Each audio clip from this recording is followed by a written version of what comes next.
কলকাতা টিভিতে আপনাদের সকলকে স্বাগত। আপনাদের সঙ্গে রয়েছি আমি অঙ্কুর।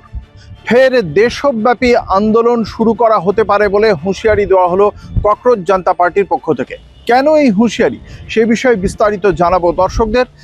যেটা বলা হচ্ছে, ককরোচ জনতা পার্টির মুখপাত্রের পক্ষ থেকে একটি এক্স পোস্টে বলা হয়েছে যে সুপ্রিম কোর্টের পক্ষ থেকে যে অন্তর্বর্তী আদেশ দেওয়া হয়েছে, সেই অন্তর্বর্তী আদেশে এক জায়গায় বলা হয়েছে, 4 নম্বর জায়গাটিতে নির্দেশনার 4 নম্বর নির্দেশনায় বলা হয়েছে যে কোনো সংশ্লিষ্ট রাজ্য সরকার বা কেন্দ্রীয় সরকার যদি মনে করে তাহলে এই বিক্ষোভের, ককরোচ জনতা পার্টির যে বিক্ষোভ গোটা দেশ জুড়ে ছড়িয়ে পড়েছিল, সেই বিক্ষোভের ক্ষেত্রে তারা যদি মনে করে দায়ের হওয়া এফআইআর এর ভিত্তিতে তদন্ত চালিয়ে যাবে, তাহলে তারা সরকার সেটা চালিয়ে যেতে পারে।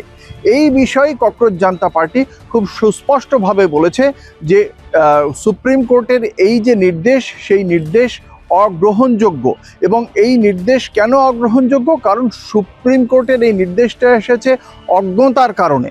তাদের বক্তব্য যে গত 25শে জুলাই কেন্দ্রীয় সরকারের প্রতিনিধি হিসেবে 2 কেন্দ্রীয় মন্ত্রীর সঙ্গে ককরোচ জনতা পার্টির প্রতিনিধিদের একটি বৈঠক হয় এবং সেই বৈঠকে কেন্দ্রীয় সরকারের পক্ষ থেকে তাদের প্রতিশ্রুতি দেওয়া হয়েছিল যে ককরোচ জনতা পার্টির হয়ে এই যে দেশ জুড়ে যে আন্দোলন চলেছে, 36 দিনের আন্দোলনের পর শেষ পর্যন্ত কেন্দ্রীয় সরকার মেনেছে বিষয়টি।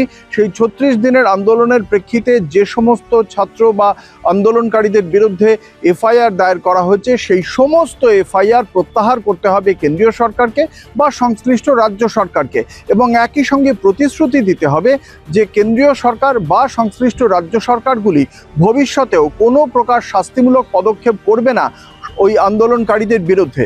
এবং কেন্দ্রীয় সরকার সেই প্রতিশ্রুতি ককরোচ জনতা পার্টিকে দেওয়ার পরেই তারা কেন্দ্রীয় সরকারের প্রতি সরল বিশ্বাসে তারা সেই আন্দোলন প্রত্যাহার করে নিয়েছিল।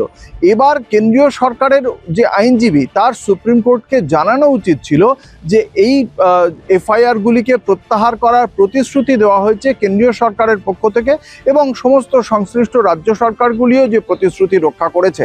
অসম, বিহার, পশ্চিমবঙ্গের ক্ষেত্রেও একই দেখতে পেয়েছি যে সেখানে এই আন্দোলনকারীদের বিরুদ্ধে যে সমস্ত এফআইআর দায়ের করা হয়েছিল তা প্রত্যাহার করে নেওয়া হয়েছে।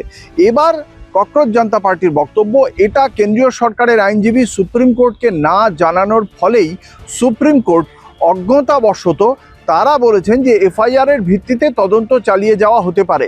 কিন্তু সুপ্রিম কোর্ট কখনোই এটা নির্দেশ দেয়নি যে এফআইআরটাকে অনুযায়ী তদন্ত চালাতেই হবে। অর্থাৎ সেই তদন্ত চালানো হবে কি না হবে সেটা প্রশাসন স্থির করবে। এটা বিচার সভার বিষয় নয়, এটা প্রশাসনের নির্ধারণ করার বিষয়। ফলে এবার যদি প্রশাসন সুপ্রিম কোর্টের এই যে জনস্বার্থ মামলার ভিত্তিতে যে অন্তর্বর্তী আদেশ, তাকে হাতিয়ার করে প্রশাসন যদি এই তদন্ত কার্য চালিয়ে যায়, তাহলে ককরোচ জনতা পার্টি মনে করবে যে কেন্দ্রীয় সরকার তাদের দেওয়া প্রতিশ্রুতি রক্ষা করতে চাইছে না। সেক্ষেত্রে তারা হুঁশিয়ারি দিচ্ছে, সেক্ষেত্রে আবারও রাজপথ এই ককরোচ জনতা পার্টি বা তরুণ প্রজন্মের কণ্ঠস্বর হয়ে উঠবে, আবারও দেশজোড়া আন্দোলন শুরু করবে তারা।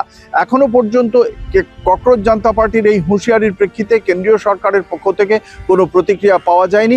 সেই প্রতিক্রিয়ার আপডেট আমরা যখন পাবই অবশ্যই থাকবে কলকাতা টিভির পর্দায়, এবং তার জন্য আপনাদের চোখ রাখতে হবে কলকাতা টিভিতে রাত দিন 7 দিন।